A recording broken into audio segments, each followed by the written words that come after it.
I want you to watch what happens when you treat McDonald's Canada like it's just McDonald's but colder. You order what you always order, and suddenly the menu looks like it's hiding a second identity. That's the feeling people report when they cross the border.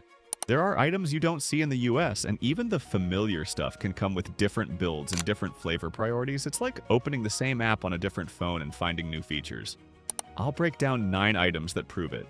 What's unique, what's regional, and what's worth your money.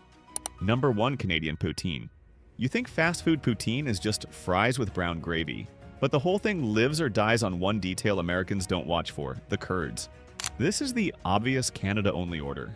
And that's the trap. You assume it's automatic, like ketchup. But poutine isn't uniform, even store to store, because timing matters more than the recipe. Here's the quality test. The curds should stay chunky and give a little squeak when you bite. Hot gravy starts softening fries the second it hits, like pouring water on a cracker. If it sits, it turns into a salty, limp mess. Number 2, Double Big Mac. You think a double Big Mac is just a Big Mac with extra meat, but the move isn't about hunger. It's about controlling the bite. Canada keeps the same story. Same sauce, same lettuce, same build. They just change the ratios, and that's where your mouth notices. More patty weight presses the buns harder, so the sandwich spreads and slips. And here's the kicker. Doubling patties turns that middle bun from signature into a structural problem. It soaks up sauce, compresses fast, and can make the bite feel dense, like biting into a damp sponge between layers. McDonald's gets an upgrade option without adding new parts, and your total climbs without the menu looking different. Number 3, Chicken Big Mac.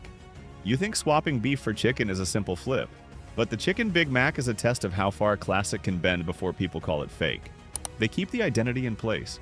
Same sauce, lettuce, and that tall, stacked build. Then they swap in breaded chicken to catch a different craving without changing the rest of your mental picture. But chicken changes the whole sandwich. Crisp turns to steam fast. Oil from the coating can smear into the bun. And that sauce tastes heavier on fried chicken. If the patty comes out soft, the whole thing eats like a wet stack, not a bite. Number 4, Surf and Turf Sandwich. You think surf and turf at McDonald's is a joke item, but it's a calculated way to sell 2 premium signals in one wrapper. It shows up as a limited time mashup that feels like a dare.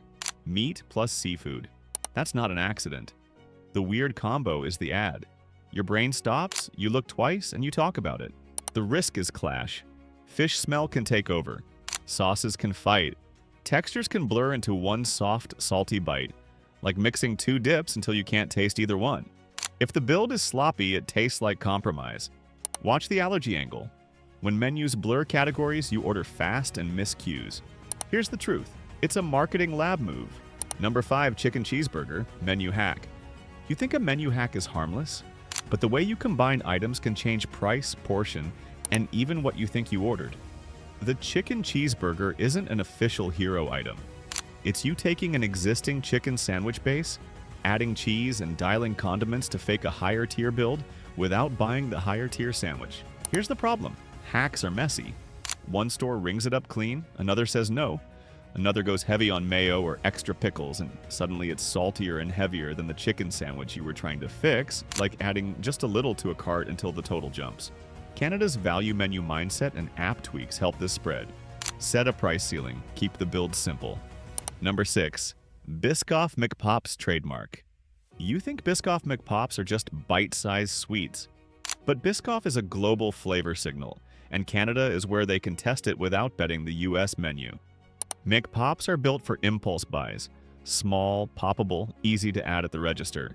Then you get that spiced cookie taste people know from cafes and flights, even if you don't clock where it comes from. Here's the kicker. This can turn into dessert overload fast. When the shell and filling both lean sweet, the texture can eat like sugary paste instead of crunch plus cream. Like chewing a soft cookie dipped too long. Watch calorie creep. Just 2 can quietly stack sugar on top of your meal. Bottom line, this isn't random. It's a probe. Number 7, Cotton Candy Shake. You think the cotton candy shake is just a kid flavor. But cotton candy is a nostalgia lever, and chains use it to reset what you accept as normal dessert sweetness. It shows up as a limited run, with a playful color and a simple name. That's not only for kids. Adults buy it because it tastes like an old fair memory in a cup. Here's the kicker. Cotton candy flavor is easy to push too far. When it gets overly sweet, it turns perfume-like, then leaves a sticky finish that clings to your throat. The issue isn't one sip, it's fatigue by sip 4. Watch the health angle. Bright flavors hide sugar and liquid calories don't feel like food. You pair it with fries without noticing. Number 8, Big Roasty Burger. You think McDonald's is the same everywhere? Then you see the Big Rusty Burger and realize Canada can borrow Europe in a way the US rarely does. Roasty is basically a potato patty, pan-fried style with roots in European comfort food. It reads premium because potato feels handmade, even when it's a simple slab dropped into a fast system. Here's the kicker. Potato on bun fails fast. If it's oily, it coats your mouth.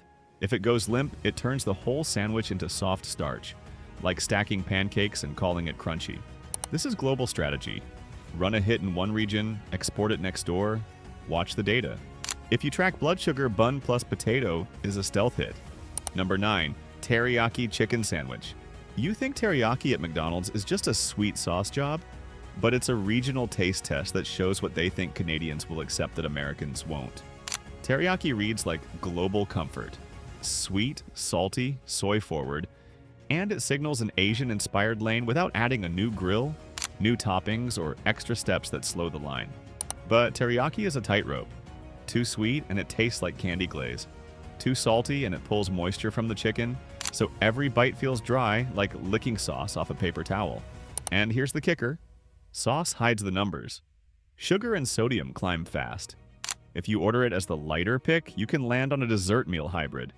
Canada's menu is calibrated. You think McDonald's Canada is just the US menu with a different flag. But it operates more like a test kitchen that looks like a normal restaurant.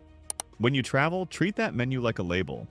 Look for starch stacking, like bun on potato on fries. Watch sugar add-ons and sauces, shakes, and small desserts that feel extra, but hit like a full item. And be careful with limited time drops because speed and hype can beat consistency.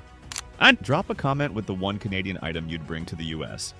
Subscribe now, and I'll show you what to avoid and what's actually safe.